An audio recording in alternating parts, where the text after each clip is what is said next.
Hi everyone, this is Amrita. आज हम बात करने जा रहे हैं मैन हेयर पैच के बारे में। What is man hair patch? तो यहाँ पे हर किसी के माइंड में एक चीज़ होती है कि पैच क्या होता है। पैच विग होती है या ये विग के जैसा दिखता है या ये नेचुरल दिखता है। तो जस्ट मैं वही चीज़ आपको बताना चाहती हूँ कि जो पैच होता है वो आपकी स्कैल्प के मेजरमेंट के अकॉर्डिंग कस्टमाइज भी होता है, रेडी मटेरियल भी होता है, और इसको आपकी स्कैल्प के मेजरमेंट के अकॉर्डिंग हम मेजरमेंट लेने के बाद आपकी स्कैल्प पे इसको फिक्स करते हैं और ये बहुत सेफ होता है।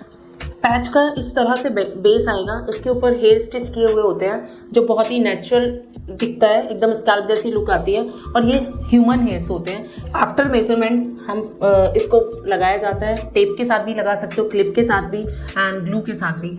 तो इसका जो इंस्टॉलेशन होता है वो टेक्नीशियन आपका अगर परफेक्ट है और जिसको बहुत नॉलेज है, हेयर स्टाइलिंग प्रॉपर आपकी कर पाएगा, तो वो आपको एकदम नेचुरल लुक देगा। ये लगने के बाद बिल्कुल नेचुरल लुक देता है, इससे कोई नोटिस नहीं कर सकते कि आपने पैच लगाया हुआ है। अगर आपने बहुत एक्सपर्ट हैंड से पैच लगवाया है तो कोई आपके हेयर पैच को नोटिस नहीं कर पाएगा, और ये एकदम नेचुरल लगता है। आप देख ही रहे हैं कि बिल्कुल एकदम नेचुरल दिख रहा है, बिल्कुल नेचुरल लुक है इसकी। एक सभी का एक जनरल क्वेश्चन होता है कि विग और पैच में डिफरेंस क्या है, विग कैसी दिखती है, पैच क्या विग के जैसा दिखता है या किस तरह से दिखता है।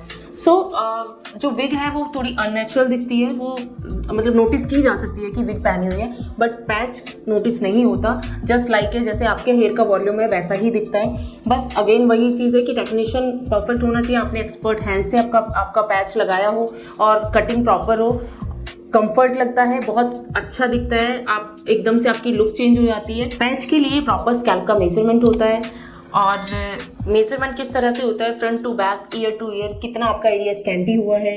आपके स्टाइलिस्ट आपका मेजरमेंट लेंगे, उसके बाद आपका पैच उसमें से चूज़ करेंगे जो साइज़ आपको जा रहा है, आपके स्कैल्प के अकॉर्डिंग है, वो आपको फिक्स किया जाएगा। और ये कुछ लोग बोलते हैं कि आप पैच परमानेंट होता है, तो नहीं, ये परमानेंट नहीं होता। इसका 20-30 डेज में आपको सर्विसिंग करानी होती है। वो डिपेंड करता है वेदर पे, डिपेंड करता है आपकी स्कैल्प कितनी ऑयली है, आपको कितनी स्वेटिंग होती है।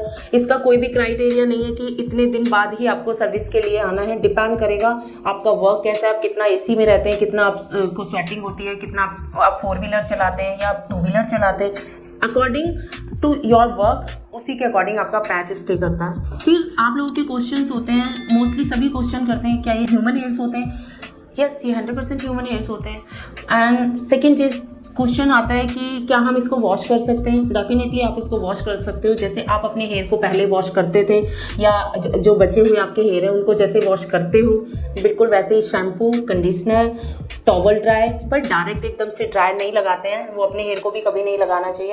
ये बिल्कुल आपको अपने हेयर की तरह ही पैच को ट्रीट करना है, बिल्कुल वैसा ही रखना है जैसे आप अपने हेयर को रखते हैं। एक और जनरल क्वेश्चन होता है सभी का कि इसकी लाइफ कितनी होती है, बट इसकी लाइफ डिपेंड करती है बेस के ऊपर, क्योंकि पैचेस में बहुत डिफरेंट बेस आते हैं, बेसिक से लेके हाई रेंज तक। यानी पैच की जो बेसिक रेंज होती है 5-6,000 से स्टार्ट होके आपका 30,000-40,000 तक के पैचेस होते हैं।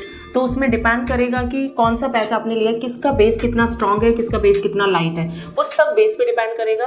तो ये बोलना बहुत मुश्किल है कि पैच की लाइफ कितनी होती है। आप कौन सा पैच बाय कर रहे हैं उसके अकॉर्डिंग उसकी लाइफ आपको बताई जाती है। वो जब आप हमारे स्टूडियो में आएंगे या किसी और स्टूडियो में, जहाँ भी आप जाते हैं, कंसल्टेंसी के बाद ही आपको पता चलेगा कि आपको आपके पैच की लाइफ, जो पैच आपने बाय किया उसकी लाइफ कितनी है। This is all for man hair patch. अब इसके अलावा अगर आपकी कोई और क्वेरीज हैं तो आप कमेंट बॉक्स में लिख सकते हैं या आप मैसेज कर सकते हैं, कॉल कर सकते हैं, हमारी टीम से कभी भी कॉन्टैक्ट कर सकते हैं। Thank you.